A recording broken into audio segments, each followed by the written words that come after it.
Part 14 में हम देख चुके हैं मिस्टर लो सुबह को उठा के लेके जा रहा था और क्रिस घर पे उनका वेट कर रहा था। आगे हम देखेंगे।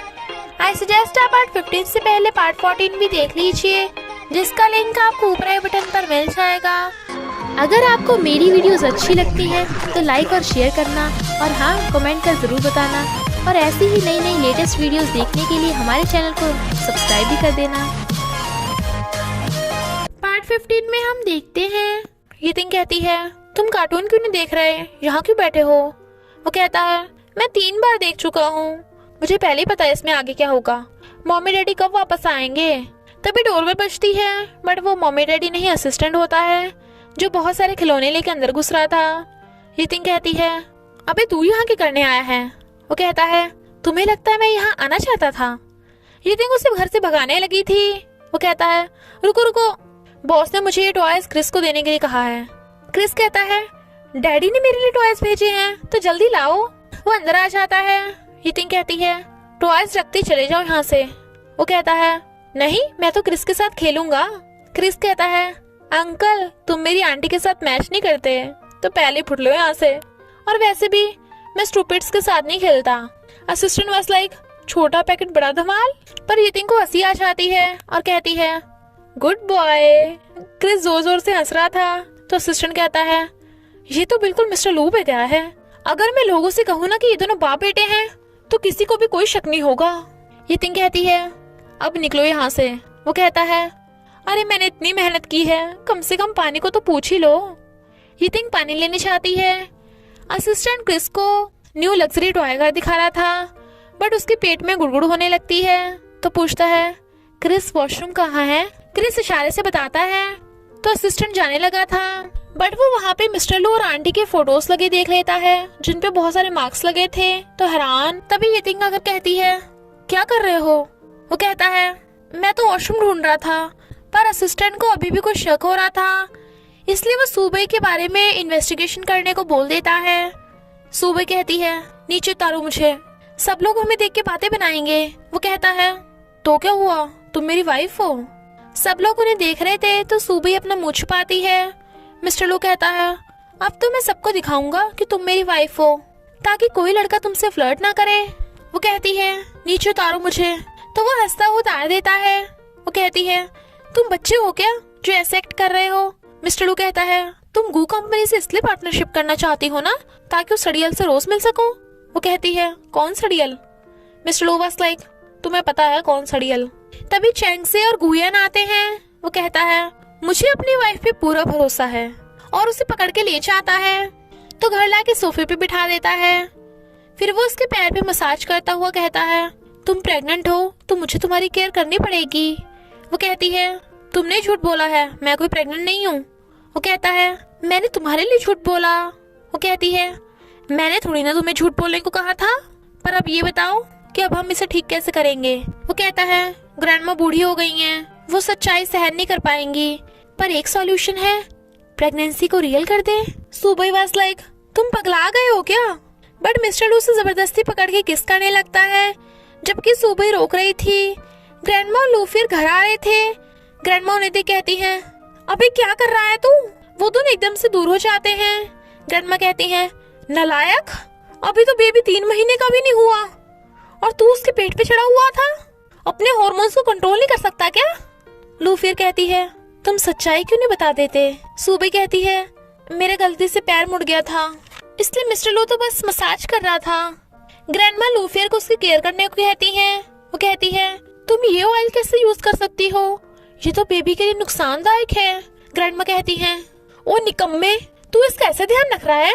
ड्रैगन बन रहा था, मैं बोल रही हूँ इसे कुछ महीने तक टच भी नहीं करना है, समझा तू? अगर मेरे ग्रेट ग्रैंडसन को कुछ हुआ ना तो मैं तुझे कभी माफ नहीं करूंगी। मिस्टर लू सॉरी बोलता है। वो कहती हैं, सुबह तुम प्रेग्नेंट हो तो इतने टाइट कपड़े क्यों पहन रखे हैं, तभी तो बेबी इतना कमजोर रह गया। सुबह चेंज करने जाने लगी थी, बट वो लूफियर को सुबह के लिए ढीली ड्रेस लेने भेज देती हैं और कहती हैं, लगता है मुझे यहाँ रहना पड़ेगा, वरना मेरे ग्रेट ग्रैंडसन खतरे में रहेगा। मिस्टर लू हैरान। लूफियर मिस्टर लू के रूम में आ जाती है और उसकी अलमीरा में फ्रेग्रेंस ब्रोकेट रख देती है, और फिर सुबह के लिए ढीली ड्रेस लेके आती है तो कहती है, तुम और मिस्टर लू अलग अलग रूम में रहते हो? ग्रैंडमा कहती हैं, सुबह प्रेग्नेंट है और बेबी अभी छोटा है, तो इन दोनों को अलग अलग रूम में तो रहना पड़ेगा। और एक तू निकम्मा, खुद पे कंट्रोल नहीं कर सकता। अब से तुम दोनों सेम बेड पे नहीं सोओगे। मिस्टर लू हाँ करता है। वो कहती है, सुबह आगे से मैं तेरे साथ सोऊंगी। मिस्टर लू कहता है, बिल्कुल नहीं, I mean, आप इतनी बूढ़ी हो, तो मैं आपका ध्यान रखूंगा या सुबह का? ग्रैंडमा कहती है, तो लू फिर सुबह के साथ सो जाएगी। वो कहता है, नहीं नहीं, सुबह को किसी अजनबी के साथ सोने की आदत नहीं है, तो मैं ही सुबह के साथ सो लूंगा। ग्रैंडमा डोंट वरी, मैं फर्श पे सो जाऊंगा, पक्का इससे दूर होकर इसका ध्यान रखूंगा। तो आपको यहाँ आने की कोई जरूरत नहीं है और आप अपना ध्यान रखना, तभी तो बेबी के साथ खेल पाओगी। ग्रैंडमा मान जाती हैं। सुबह स्माइल कर रही थी बट लू फिर बहुत गुस्से में थी। मिस्टर लू सोफे पे पड़ा हुआ कहता है, ये कितना हार्ड है, कहीं मेरी कमर न टूट जाए, और कितना छोटा भी है, लेग्स भी बाहर निकल रही हैं। सुबह मैं यहाँ कैसे सो पाऊंगा? देखो तो सही। सुबह उसे इग्नोर कर रही थी तो मिस्टर लू भाग के उसके साथ बेड पे लेट जाता है। वो कहती है, तुम यहाँ क्यों आए हो? वो कहता है, इतना बड़ा बेड है, मैं सो जाऊंगा तो क्या ही हो जाएगा। वो कहती है, पर तुम तो ग्रैंडमा को बोल रहे थे कि तुम फर्श पे सोओगे। वो कहता है, तुम्हें ग्रैंडमा के साथ सोना है या लूफियर के साथ? सुबह चुप। फिर वो लाइट बंद कर देता है। सुबह सोने लगती है तो उसे हक कर लेता है। रात में वो सोया पड़ा था तो सुबह उसे गौर से देखने लगती है और फिर टच भी, पर उसे हिलता देख सोने का नाटक करती है और फिर स्माइल करती है, जबकि मिस्टर लू भी सोने का नाटक कर रहा था। गो कंपनी ने डिजाइन कंपटीशन रखा था जिसमें सुबह की मॉडल कियानी भी होती है, बट कोई उसे गिरा देता है जिससे उसकी ड्रेस फट जाती है, तो सुबह वहां जाने लगती है। लू फिर उसे रोकती है क्योंकि ग्रैंडमा ने प्रेग्नेंट सुबह का ध्यान रखने को भेजा था। सुबह को लूफियर का सारा ड्रामा पता था कि किसी ने जानबूझकर ड्रेस फाड़ी है, इसलिए वो फटी ड्रेस को ठीक करने का सोचती है। बहुत कम टाइम था पर फिर भी सुबह उस ड्रेस की कटिंग करके उसे कमाल का बना देती है कि सब हैरान थे। बट फिर लूफियर एक और प्लान बना लेती है और जानबूझ के तार में पैर अड़ा देती है, जिससे हैंगर सुबह के ऊपर गिरने वाला था। तो गुयन उसे बचाता है बट उसके हाथ पे चोट लग जाती है, तो वो सुबह को हॉस्पिटल लेके आते हैं। ग्रैंडमा भगी भगी आती हैं कि कहीं बेबी को कुछ हो तो नहीं गया, बट डॉक्टर आकर बताता है कि बस थोड़ी सी चोट लगी है, बाकी सब ठीक है।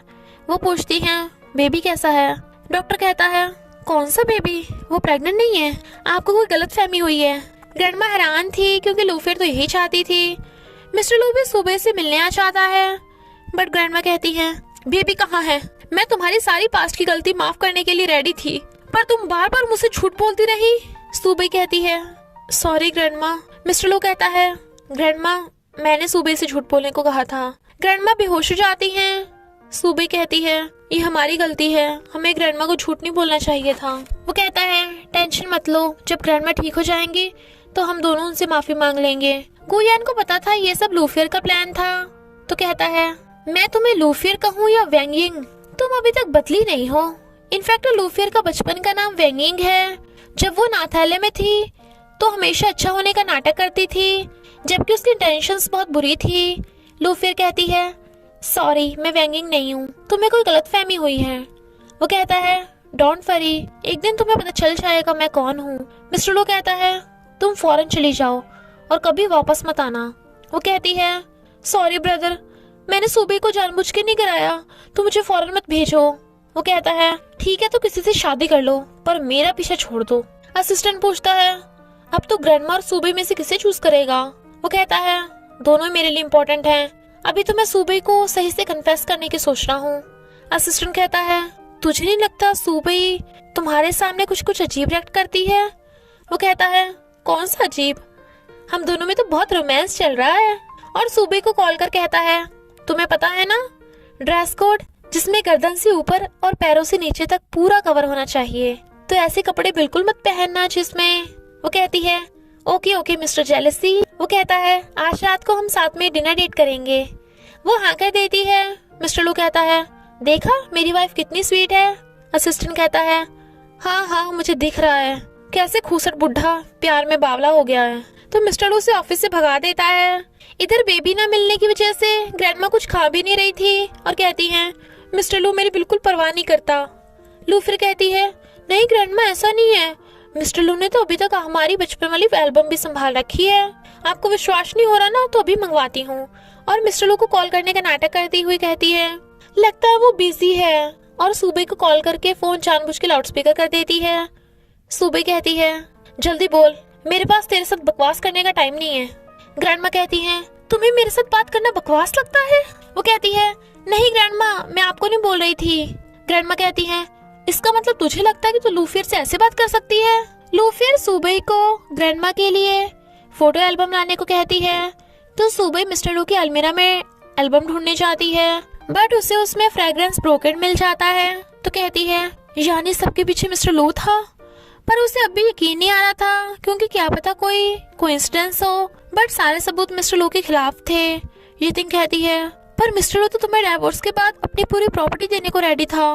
क्या पता वो तुम्हें सच में लव करता हो। सूबे कहती है, हाँ, आज हम साथ में डिनर करने वाले हैं, तो मैं तभी उससे पूछ लूंगी। बट तभी उन्हें हॉस्पिटल से फोन आता है कि आंटी की कंडीशन क्रिटिकल है। तो वो भाग के हॉस्पिटल आती है और बहुत रो रही थी। तभी उन्हें रिकॉर्डिंग मिलती है जिसमें असिस्टेंट अंकल का मुंह बंद करने के लिए पैसे दे रहा था। तो सुबह इंटरव्यू में मिस्टर लू का भांडा फोड़ने का फैसला करती है।